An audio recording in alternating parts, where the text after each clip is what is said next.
इन्हनि जे मथां असर छो नथी करे जेका सूरा यूसुफ तुझे मथां वही कई वई आहे। ख़ुदि इन में इशारो आहे। हिकिड़ो बार तूं कयो मक्का मुशरिकीन खे उन्हनि तुंहिंजी ॻाल्हि न मञी। हाणे ख़बरदार तूं परेशान न थी जा। इन सूरा यूसुफ में इशारो आहे। 40 साल याकूब अलैहिस्सलाम पंहिंजे घर में रहियो। हालांकि 40 सालनि खां उन जा पुट भी उन सां गॾु पिया रहनि। पीउ पियो चवे ॿुधायो यूसुफ अलैहिस्सलाम काथे आहे। पीउ खे चवनि पिया असांखे कहिड़ी ख़बर।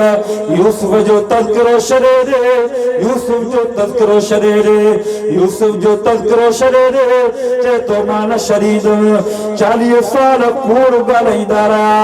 क़ुरान तो फरमाए फसब्रुन जमील वल्लाहुल मुस्तआन अला मा तसिफून। जीअं तव्हां कूड़ पिया ॻाल्हायो, जीअं तव्हां मूंसां ॻाल्हायो था, पर मां पंहिंजे पुट जे इंतज़ार में वेठो आहियां। ज़रूर मुंहिंजो रब माॾे ईंदो। क़ुरान तो फरमाए अल्लाह जी फरमायो वलम्मा फसलतिल ईर क़ाल अबूहुम इन्नी लअजिदु रीह यूसुफ लौला अन तुफल्लिदून क़ालू तल्लाहि इन्नका लफी ज़लालिकल क़दीम फलम्मा अन जाअल बशीर अल्क़ाहु अला वजहिही फर्तद्द बसीरा क़ाल अलम अकुल लकुम इन्नी अअलम मा ला तअलमून। क़ुरान तो फरमाए जॾहिं किनान ॻोल्ह यूसुफ अलैहिस्सलाम जा ॿाहिरि निकिता मिस्र जे लाइ त यूसुफ अलैहिस्सलाम जो अबो चवे तो ख़ुशबू थी अचे, मूंखे ख़ुशबू थी अचे। वलम्मा फसलतिल ईर क़ाल अबूहुम इन्नी लअजिदु रीह यूसुफ। सवाल तो पैदा थे यूसुफ अलैहिस्सलाम खूह में हो, किनान में खुशबू कान पई अचे। मिस्र में रहे पियो 40 साल रहियो, खुशबू न आई।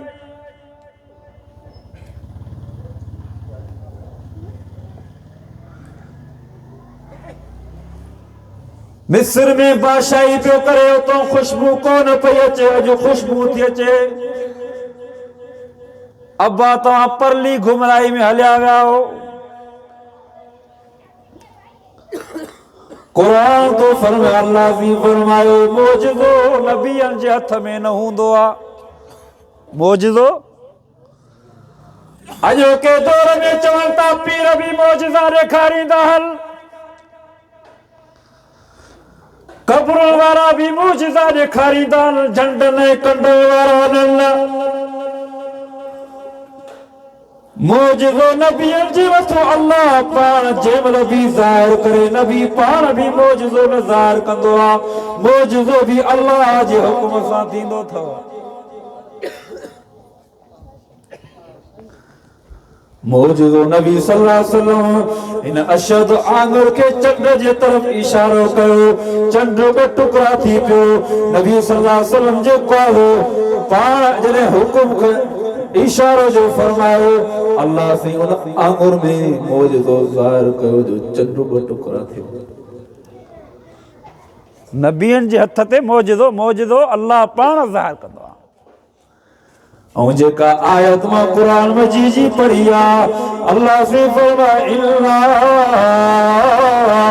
नहनु नज़्ज़लना ज़िक्र व इन्ना लहू लहाफ़िज़ून। 1400 साल गुज़री विया, क़ुरान मजीद महफूज़ आहे। इहो वॾे में वॾो मौजज़ो आहे। इहो छा आहे? मामूल बादशाह जी दरबार लगी पई आहे, उते मुज़ाकरो पियो हले आलिमनि जो। यहूदी भी आलिम आयो, चन साईं मां भी मुज़ाकरे में शामिल थिया। जॾहिं हुन यहूदी वॾा जेको आहे कलम कातिब लिखदो पियो वञे ही पढ़दो पियो वञे अहिड़ियूं जो ॻाल्हियूं कई मामून रशीद परेशान थी वियो जे यार हिन जो त वाह जो अक्ल ऐं दिमाग़ आहे जो पंहिंजी यहूदियत खे सुठे दलाइलनि सां साबित पियो करे। मामून रशीद उनखे इस्लाम जी दावत ॾिनी कलमे जी चयो अवां मुस्लमान थियो अवां जेतिरी रक़म चओ असां अव्हांखे ॾींदासीं।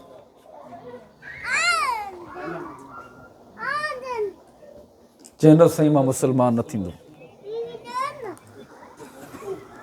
मामून रशीद फरमायो जेतिरो सोन चवे चांदी चवे मुस्लमान थी। हुन जवाब ॾिनो कुरान तो फरमाया इकराह फिद्दीन क़द तबय्यन रुश्द मिनल गय। इकराह फिल इस्लाम जाइज़ न है। दिल मने तो कलमो पढ़। इकराह फिल इस्लाम जाइज़ न है। ज़ोरी उनखे कलमो न पढ़ाइबो। ॿियो साल थियो मामून रशीद जी दरबार लॻी पई आहे स्टे लॻी पई आहे। उहो यहूदी आलिम जेको अॻिले साल यहूदियत ते दलाइल पियो ॾे अचण चई अस्सलामु अलैकुम व रहमतुल्लाह। मामून रशीद जो तूं मुस्लमान आहे? चई हा साईं मां मुस्लमान आहियां। चई भला ॾे हाल अहवाल। पहिरियों त तूं यहूदी हुएं कलमो पढ़ियो तोखे कहिड़ी शइ मुस्लमान कयो? पहिरियों त सोन चांदी तूं क़बूल कोन पियो करे। त हुन मामून रशीद खे यहूदी आलिम चयो चई साईं मुंहिंजी माज़ी वारी निस्बत यादि न कयो। चई साईं मां हितां तव्हां खां वियो तव्हां दावत ॾिनी इस्लाम जी मां घर वञी करे नुस्ख़ो लिखणु शुरू कयुमि। इंजील बि लिखियुमि ज़बूर बि लिखियुमि तौरेत बि लिखियुमि पर हुननि में जेको आहे मुख़्तलिफ़ टाइपिंग कयुमि हेरा फेरी कयुमि अॻिते पोते लिखियुमि। इंजील बि विरायुमि ज़बूर बि विरायुमि तौरेत भी विरायम पर वो नुस्खा सहीफा विराए करे घर पहुतुम कोई भी मुझी शिकायत को न पियो करे हर को इज्जत पियो करे चइबो यार वाह जा नुस्खा लिखिया थी जॾहिं मुसलमाननि जे क़ुरान मजीद के खणी करे उन में हेरा फेरी करे मुसलमाननि जे घर में पहुचायमि। मुसलमाननि जा नंढा भी उथी पिया मुसलमाननि जा वॾा भी उथी पिया मारण जे लाइ कढ लॻा चए भई मुसलमाननि जो कलाम आहे इन जी अल्लाह पाण हिफ़ाज़त कई आहे पर उहो कलाम आहे जेकॾहिं सहीफ़नि में बि न हुजे पर इन मुसलमाननि जे बचनि जी जेको आहे दिलि में अल्लाह से क़ुरान मजीद महफ़ूज़ करे छॾियो आहे। ओ मुसलमानो ख़ुदा जी ज़ात जो कसम आहे ओ ऑफिसरो ओ वज़ीरो मुशीरो तव्हांजी त मदरसनि सां दुश्मनी आहे तव्हांजी त आलिमनि सां दुश्मनी आहे इनखे बारूदारी ख़तम करण जी तव्हांजी कोशिश आहे तव्हांजी साज़िश आहे पर अचो असांजी मदरसनि में ख़ुदा जी ज़ात जो कसम आहे इहो नंढो बच्चो क़ुरान मजीद जो हाफ़िज़ 12 सालनि जी उमिरि 10 सालनि जी उमिरि 8 सालनि जी उमिरि क़ुरान मजीद तव्हांखे पूरो ॿुधाईंदो अर्रहमान अल्लमल क़ुरान खलक़ल इंसान अल्लमहुल बयान الشمس والقمر بحسبان والنجم والشجر يسجدان والسماء رفعها ووضع الميزان ألا تطغوا في الميزان وأقيموا الوزن بالقسط ولا تخسروا الميزان वरी तालिब इल्म खे क़ुरान मजीद जी सूरह यासीन ॿुधाईंदो यासीन वल क़ुरानिल हकीम। बाबा क़ुरान में बरकत आहे सुबुह सां उथो त सूरह यासीन जी तिलावत कयो राति जो सुम्हो त सूरत मुल्क पढ़ो ज़ोहर जी नमाज़ खां सूरत वाक़िअत पढ़ो इंशाअल्लाह तव्हांजा मसइला हल थी वेंदा इंशाअल्लाह तव्हांजूं परेशानियूं हल थी ऐं मां वाइद में क़ुरान इन जे करे ज़्यादा पढ़ंदो आहियां छो त तव्हां मौलवियुनि जा वाइद ॿुधी ॿुधी अधु मौलवी थी विया पोइ सोचींदो आहियां त कुझु सफ़र था कयूं त क़ुरान मजीद पढ़ूं ताकी शैतान जेके आहिनि त भॼी वञनि कुरान मजीद ज़्यादा पढ़ो, कुरान मजीद ज़्यादा पढ़ो, बरकत वारो किताब आहे, मौजज़े वारो किताब आहे।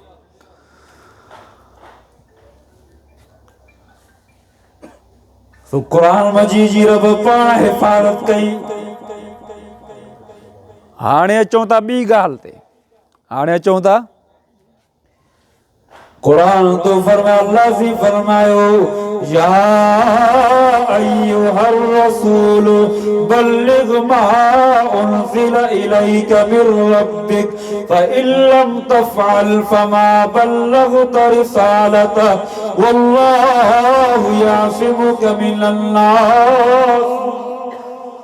साईं असां तव्हांजी हिफ़ाज़त कंदासीं, तव्हां वाइदो कयो, अवां नसीहत कयो, कौम के समझायो। ज़िम्मो कंहिं खयो? हिफ़ाज़त जो ज़िम्मो कंहिं खयो? अल्लाह। मक्के मुकरमा जी गली में हिकिड़ो जेको नौजवान बीठो आहे, नालो अथसि उमर। सफ़वान वञे थो, चए थो उमर छो परेशान आहे? चए थो यार मुंहिंजो भाउ क़ैद थी वियो आहे मदीने में, ॾाढी परेशानी आहे। सफ़वान चयो पोइ मुंहिंजो भाउ बि हुते, मुंहिंजा माण्हू बि हुते क़ैद थियल आहिनि।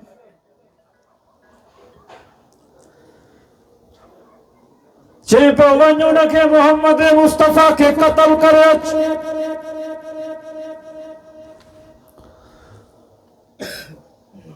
उमर चए थो लौला अलैया दैनुन व अयाली लक़तलतु मुहम्मद। मुंहिंजो अयाल, मुंहिंजा बच्चा मुंहिंजे मथो कर्ज़ आहे, मां कीअं वञा क़त्ल करण जे लाइ? सफ़वान चयो इहा बि का ॻाल्हि आहे? कर्ज़ बि तुंहिंजो मां लाहींदुसि, तुंहिंजे बच्चनि जी बि जेको आहे मां हिफ़ाज़त कंदुमि, उन्हनि जी जेको आहे मां परवरिश कंदुमि। टेंशन न वठ, तुंहिंजे बच्चनि जो मां हामी नासिर आहियां, परेशान न थी। तू वञ क़त्ल करे अच मोहम्मद मुस्तफ़ा खे।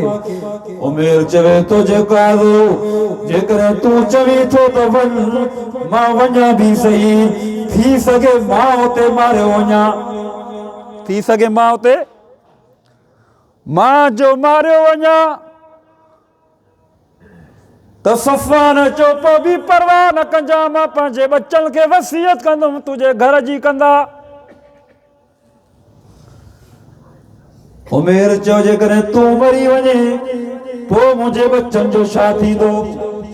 चए पोइ बि फिक्र न कर, मां पंहिंजे बच्चनि खे चवंदुमि त हिन उमेर जे बच्चनि जो ख़्यालु कजो।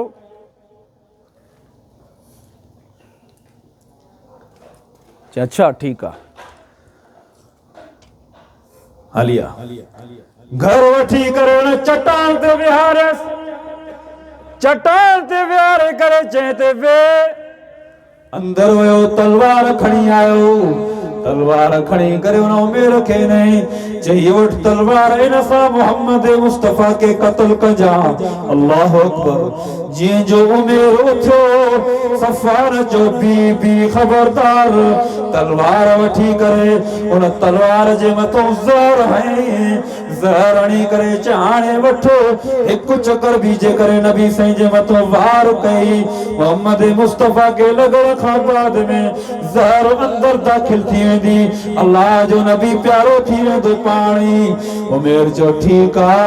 हिन सफ़र हलंदे हलंदे सफ़र शुरू कयो, सफ़र शुरू कंदे कंदे मदीने में आयो।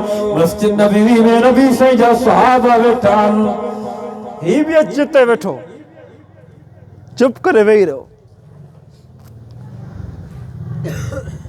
सहाबा फरमाइनि था असां परेशान थी वियासीं, को महिमान आहे।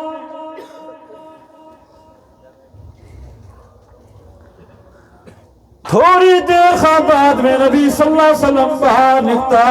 नबी से फरमायो ऐन ज़ैफ़ुना, ऐन ज़ैफ़ुना उमर, असां जो मेहमान काथे आहे उमर? असां जो मेहमान काथे आहे उमर? गलो खुश्क थी वियो चे मां आहियां साईं।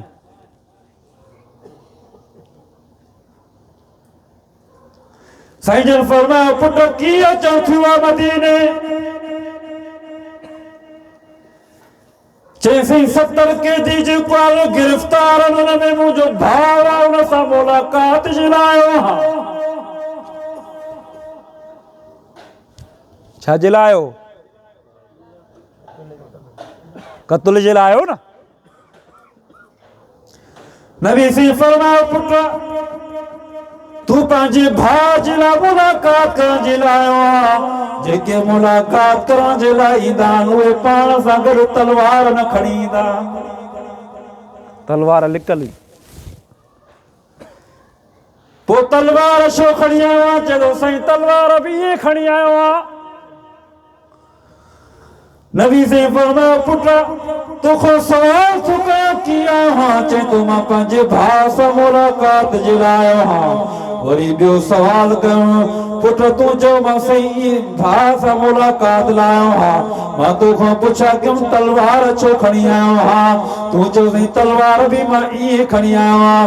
टियों मुंहिंजो सवाल आहे त तलवार ते जेका ज़हर लॻी पई आहे इहा ज़हर छो हणी आयो आहियां? चईं साईं ज़हर बि ईअं ई लॻल आहे। चईं चलो पुट टिनी सवालनि जा जवाब इहे ॾिना थी, पर इहो मूंखे ॿुधा सफ़वान सां मके में चटाई ते तुंहिंजो मुआहिदो छा थियो आहे? लौला अलैया दैनुल व अयाली लक़तलतु मुहम्मदा। मां मुंहिंजो अयाल ऐं कर्ज़ जेकॾहिं तूं लाहींदे त मां मोहम्मद मुस्तफ़ा खे क़त्ल कंदुमि। इहो तुंहिंजो मुआहिदो थियल आहे? हाणे साईं चुप थी वियो। चईं साईं इहो तव्हांखे कंहिं ॿुधायो? छा थो चवे? साईं इहो तव्हांखे कंहिं ॿुधायो? नबी साईं फरमायो आंगुर जो इशारो खणी करे चईं उहो मूंखे रब ॿुधाए थो। सभु चओ सुभान अल्लाह। बाबा पोयों हज़रत साईं शाह साहिब हबीबुल्लाह आहे, तव्हां हाणे ई निंड था कयो, पोयों उहो वाइज़ कंदो। सभु चओ सुभान अल्लाह। नबी साईं आंगुर जो इशारो करे फरमायो अल्लाह।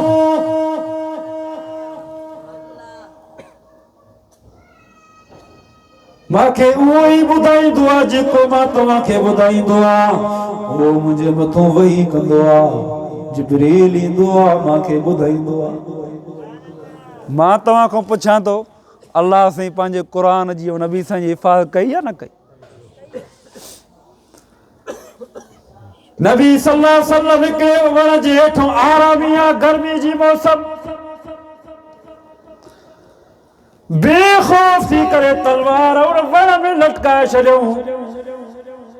हिकिड़ो काफ़र मुनाफ़िक अची करे नबी साईं जी तलवार ते हमलो कई।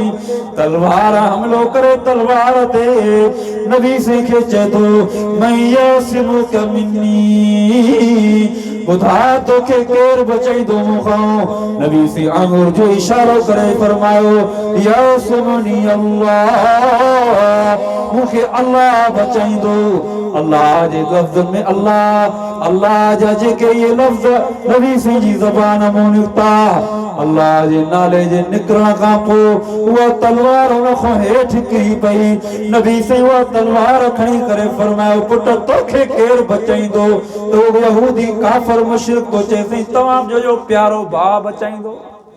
नबी साईं फरमायो मां माफ़ु कयो। मां चए तूं मुंहिंजे मारण जे कॾहिं तुंहिंजो ज़हन बि मुंहिंजे मारण जे कढो, मुंहिंजो ज़हन बि मारण वारो थिए, इन जे करे उहो ॿिन्ही जो ज़हन साॻियो न रहियो। हल तुंहिंजो ज़हन मारण वारो, मां मोहम्मद मुस्तफ़ा जो माफ़ु करण वारो। नबी साईं जो सबक़ ॾिए थो क़ुरान मजीद ऐं हदीस शरीफ़। नबी साईं जो जेको दीन ऐं इस्लाम इहो ई सबक़ थो ॾिए थो त माण्हू खे माफ़ कयो, माण्हू सां सिल रहमी कयो, क़त तालुकी न कयो, माण्हू सां प्यार कयो, मोहब्बत कयो, माण्हू जी इज़त कयो। क़ुरान मजीद जो इहो ई दर्स आहे, हदीस जो इहो ई दर्स आहे। कंहिंजे मथां जलो न, सड़ो न, साड़ मां कुझु न मिलंदो। त सब मां कुछ न मिलंदो। 3 नंबर ते पंहिंजे अबे अम्मा जी ख़िदमत कयो।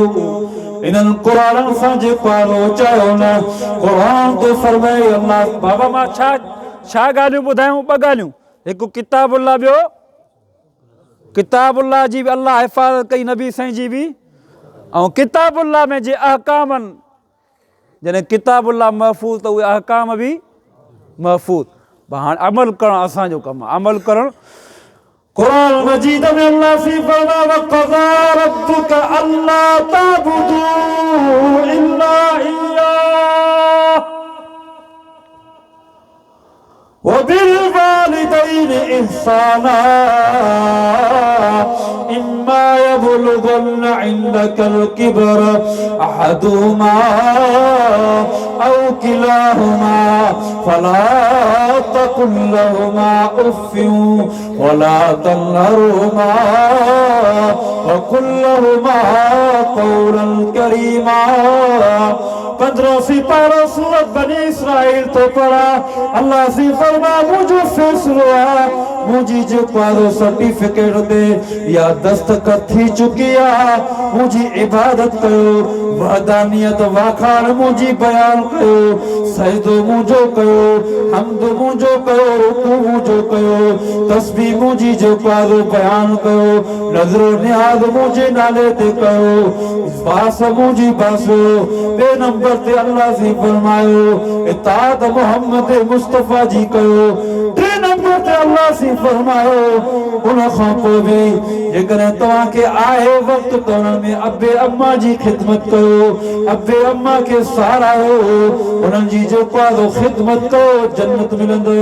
इन्हनि क़ुरान खां दुआऊं वठो। क़ुरान तो फरमाए उफ़्फिन वला तन्हरहुमा। जेकॾहिं तव्हांजी ज़बान मां कड़वा लफ़्ज़ निकिता, इन्हनि जी दिलि में रंजिश पहुती, इन्हनि जी दिलि गरम पहुती, हलाकत तव्हांजा पेर चुमंदव, हलाकत तव्हांजी पेर चुमंदी। ओ मुस्लमानो, जेकॾहिं उफ़्फिन वला तन्हरहुमा वकुल लहुमा क़ौलन करीमा। जेकॾहिं तव्हांजी ज़बान मां हरकत गर्मी निकिती, तव्हांजी ज़बान गरम हुई, तव्हांजी ज़बान तेज़ ॻाल्हायो, हलाकत तव्हांजा पेर चुमंदी। जेकॾहिं तव्हांजी ज़बान क़ौल मारूफ़ ॻाल्हायो, यानी ज़बान नरम मिज़ाज रखियो हो, अबे अम्मा सां सुठो लहजे सां रखियो, पोइ तव्हांजी जन्नत ऐं कामयाबी जेको आहे क़दम चुमंदी। इन आयत में ज़बान गरम अबे अम्मा सां, हलाकत तव्हांजा पेर चुमंदी। ज़बान नरम तव्हांजी कामयाबी तव्हांजी पेर चुमंदी। इहा शइ कुरान तो फरमा ववस्सैनल इंसान बिवालिदैहि हमलतहु उम्मुहु कुरहा ववज़अतहु कुरहा वहम्लुहु वफ़िसालुहु 30 शहरा। अल्लाह ने फरमायो तव्हांखे वसीयत था कयूं, पार था कयूं। हमलतहु उम्मुहु कुरहा, उन अम्मा जी तव्हांखे पार था कयूं जे तव्हांखे 2 महीना पेट में सांडियो आहे। सर्दी में पाण खे संभाले कोन था सघूं।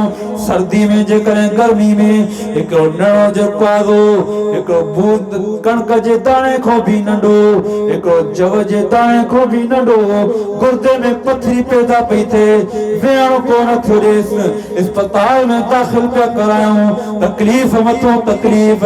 ही 10 महीननि जो ॿारो, ही 6 किलनि जो ॿारो, इहो पेट में अम्मा सांडे पई 10 महीना। सर्दी हुजे या गर्मी, शिकायत कोन थी करे।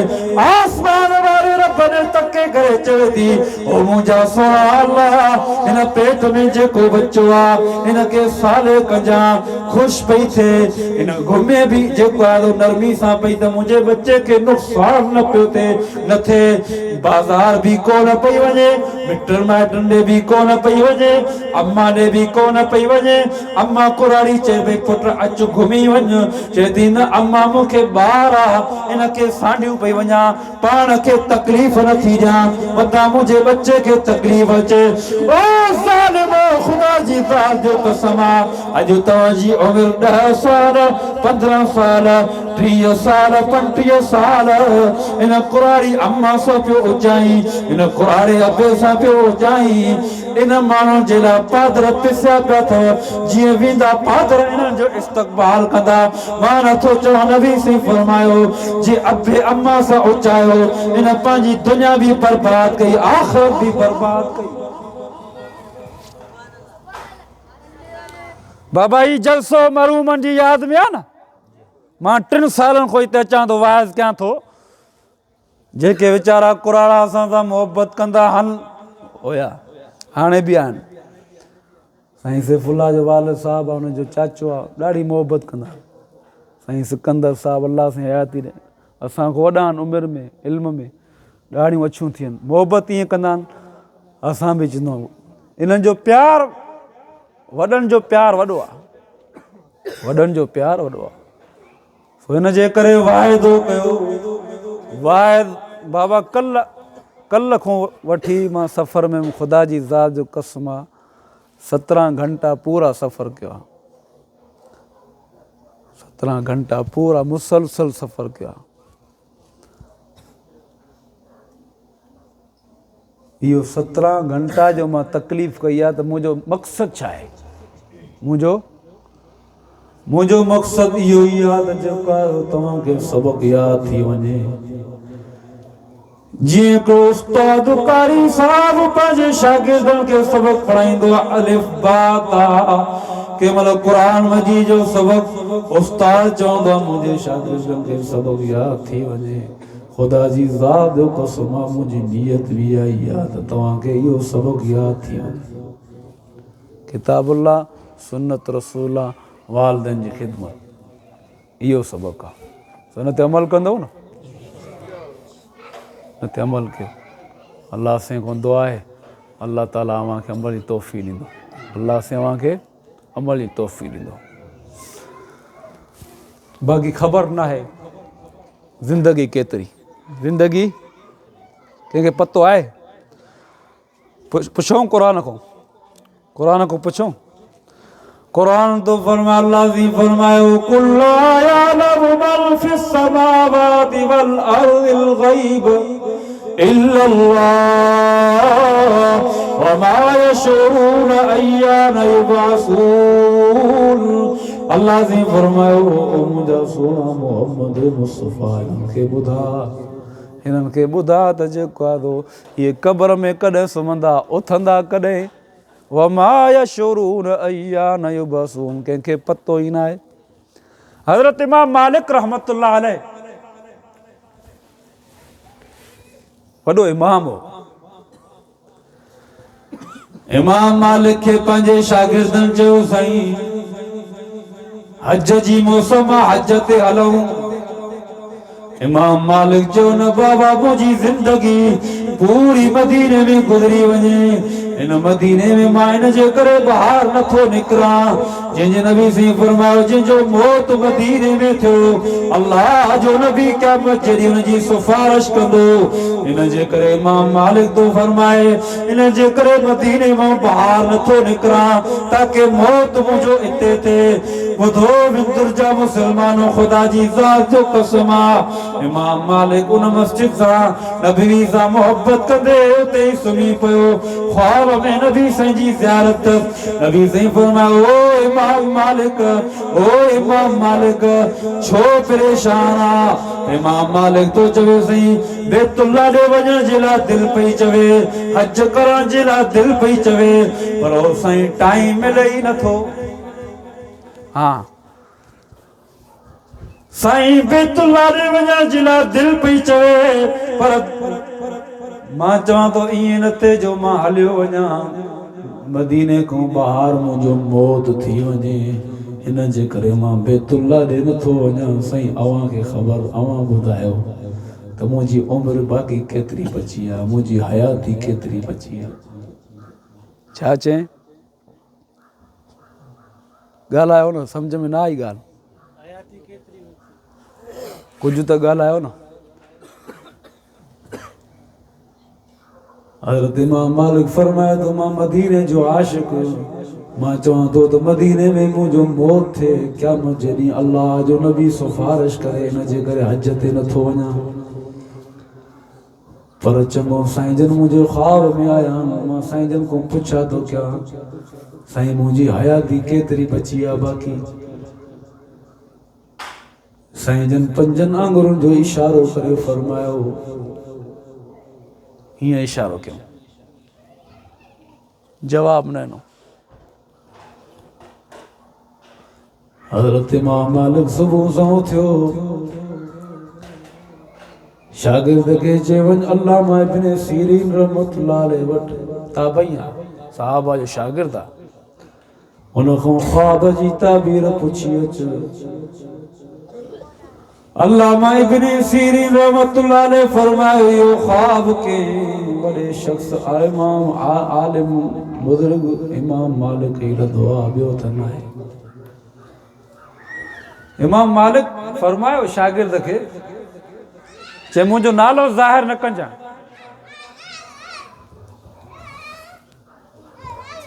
नालो मुंहिंजो ज़ाहिर न कजां नालो अबा तवजो हेॾे कयो हेॾे तवजो कयो नालो मुंहिंजो ज़ाहिर न कजां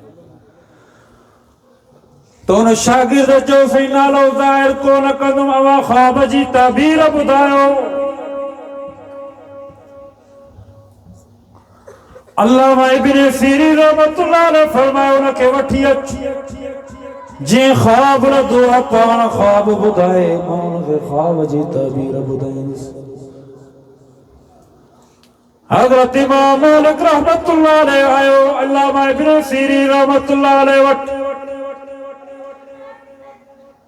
चईं मां ख्वाब लधो आहे नबी सल्लल्लाहु अलैहि वसल्लम मुंहिंजी जेको ख्वाब में आया मां साईं जन खे अर्ज़ु रखियुमि साईं मुंहिंजी ज़िंदगी बाक़ी केतिरी बची आहे त नबी सल्लल्लाहु अलैहि वसल्लम ज़बान मोके लफ़्ज़ न कढिया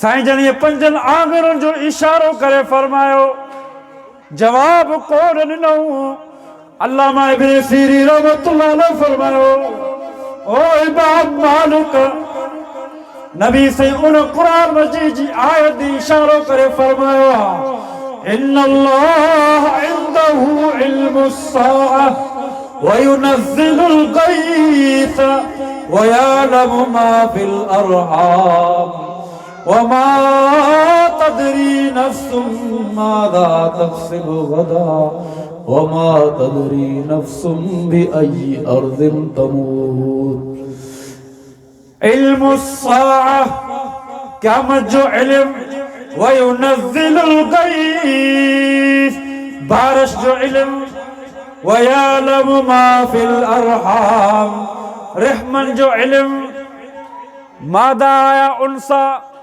पुट आया न्याणी व मा तदरी नफ्सुम माज़ा तक्सिबु गदा सुभाणे छा थींदो ॿिए ॾींहुं छा थींदो टे ॾींहुं छा थींदो वमा तदरी नफ्सुम बिअय्यि अर्ज़िन तमूत तुंहिंजी ज़िंदगी जी आख़िरी शाम काथे थींदी ये पंज शयूं अहिड़ियूं आहिनि जो अल्लाह पाण वटि रखी छॾियूं नबियनि खे बि न ॿुधायूं त इन्नल्लाह अलीमुन ख़बीर ये बारी ख़बरनि वारे खे ख़बर आहे उहो बारी ख़बर रखंदड़ आहे ये पंज ख़बरूं केरु रखंदड़ आहे अल्लाह हाणे विंदुर जो वीचारो साधो माण्हू वियो कंहिं चादर ॾिठई झंडो ॾिठई कुपो ॾिठई को वॾो को पीर साहिब ॾिठई जेको बाहि ॿारियूं पियो जेको आदो माण्हुनि जा जिन कढे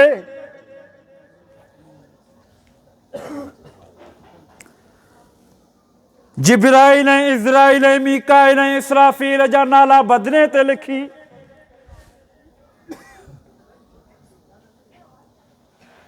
बाबा गाॾी जो ठही कार ठही त इंजीनियर छा दिमाग़ रखियो त हिन में माण्हू घुमंदा न जहाज वारे इंजीनियर चयो त माण्हू हिन में सफ़र कंदा न बदने वारे इंजीनियर जेको आहे जेको बदनो ठाहे थो ठिकर जो बदनो ॾिठो आहे न ठिकर जो उन इंजीनियर कहिड़ो ज़हन रखियो त हिन में पेशाब जे लाइ पाणी भरबो न उहे मौलवी ज़ालिम उन्हनि जे मथां इज़राइल, इसराफ़ील, जिब्राइल, मीकाइल नाला लिखी करे माण्हुनि खे चवनि था त 4 फ़रिश्ता हिते मां वटि ईंदा आहिनि। लियारी ली मार्केट कराची में वञो, इहे कोरनि वारा पीर वेठा अथव, उन्हनि ते नाला लिखियल आहिनि ऐं माण्हुनि खे क़ौम खे चवनि था त 4 इज़त वारा फ़रिश्ता जिब्राइल, इज़राइल, मीकाइल उन्हनि जी बेअदबी बदने ते नालो लिखी करे उन्हनि खे चवंदा असां हिते हाज़िर थींदा। इहे जिब्रील जा दुश्मन आहिनि, इहे मौलवी हुजनि, पीर हुजनि, इहे सभु अलाह जे दीन जा मुनकिर आहिनि, इहे दज्जाल आहिनि हिन दौर जा।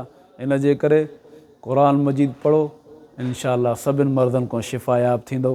का तकलीफ़ हूंदी आहे, बीमारी हूंदी आहे त हुनजो इलाजु कराइबो आहे। इलाजु सुन्नत आहे, दवा दारूं सुन्नत आहे ऐं तरीक़ो क़ुर मजीद बि हुजे, दुआ बि हुजे, दरमल बि हुजे। अलाह साईं तव्हांजो हामी नासिर आहे। वमा तौफ़ीक़ इल्ला बिल्लाह।